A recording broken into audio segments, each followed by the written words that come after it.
Turkiye is poised to hold critically and tightly contested elections for president and parliament. President Tayyip Erdogan faces his toughest challenge in 20 years from an opposition party candidate who is vowing to make big changes.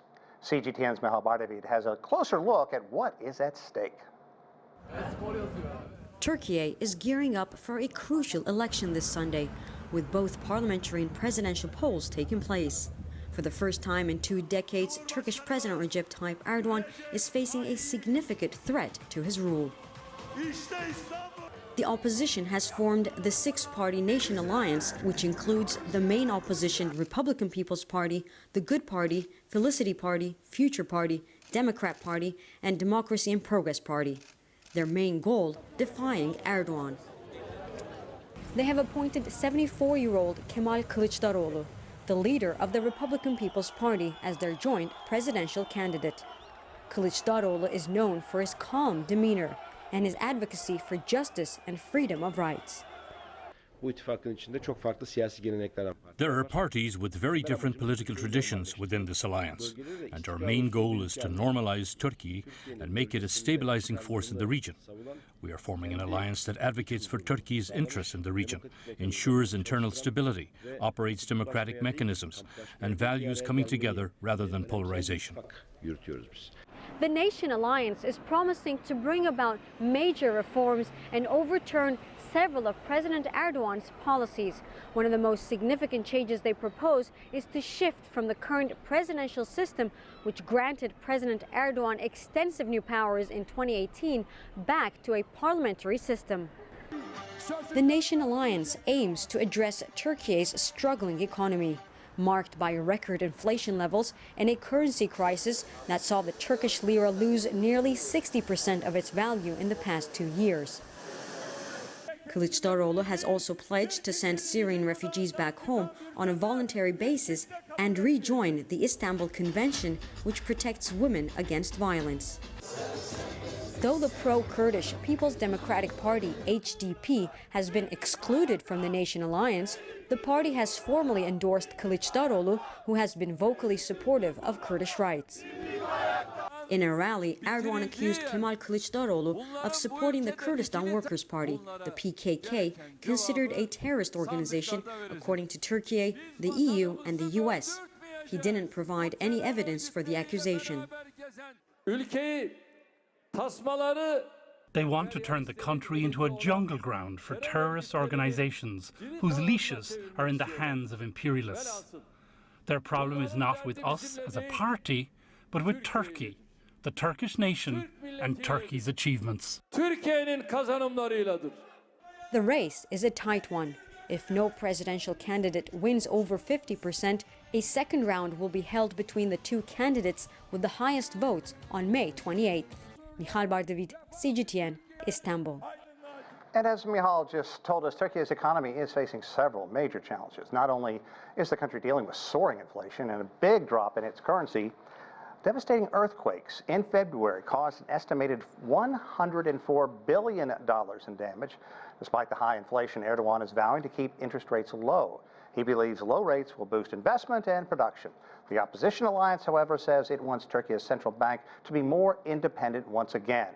That means rate hikes would be likely if the alliance wins.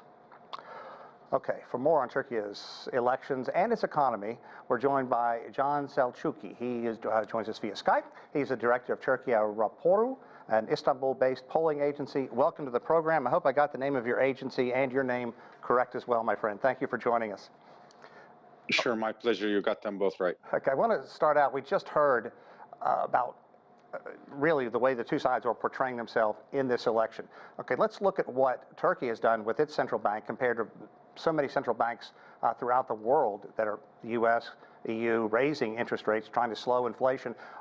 What's at stake in this election? How important is this moving forward? Well, this is quite an historical election at the centennial of the Turkish Republic, as the 2 sides that you described in your news present a rather different policy platform for the electorate. On the one hand, President Erdogan has pledged to continue with his economic plan, which is basically low interest rate and a depreciated lira in an attempt to boost exports, whereas on the other hand, the opposition is proposing to going back to a parliamentary system from the executive presidential system that the country has right now, and go back to more orthodox monetary policy to stabilize the macroeconomic indicators. So with your polling, what do you believe the main issues for the voters are right now?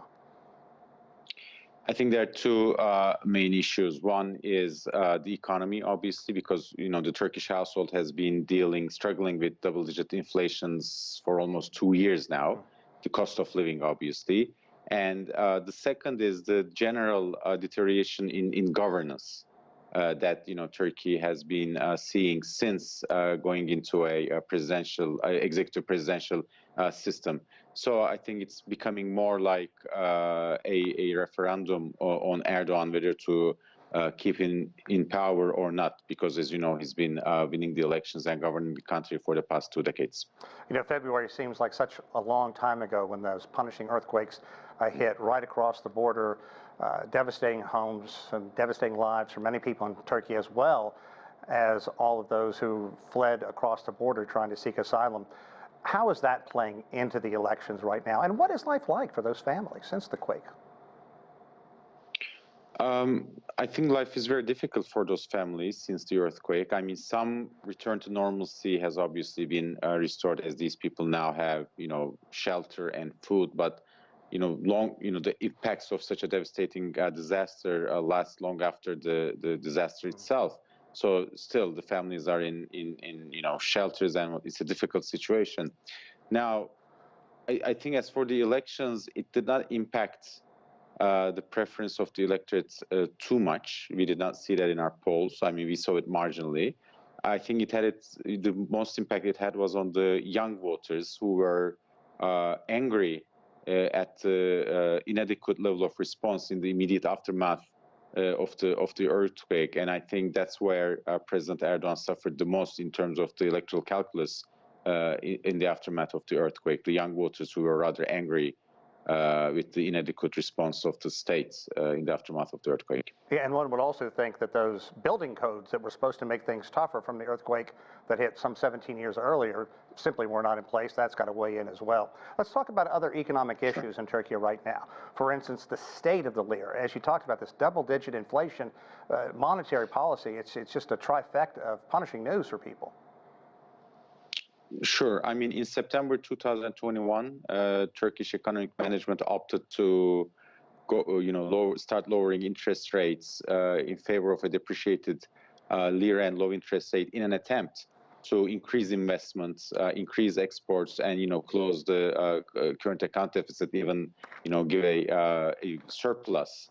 But none of those policy objectives of this monetary policy were actually achieved. Now Turkey is suffering from a high current account deficit, high inflation, and whereas the official interest rate is down at 8.5, that's not the market's rate, obviously. And now the country is in dire need of a fix, and we know that the private sector is having a very difficult time finding a fix for their operations. So all in all, this policy totally destabilized the macroeconomic indicators, and now Turkey is, living with 50% inflation, down from 80% a year ago, only due to base effect effects. Amazing. Now, John, this question, you could go on probably for days, but I'm going to try to ask you to keep it kind of tight. What are the key platform differences between the two leading candidates? From an outsider's perspective, it seems polar opposites.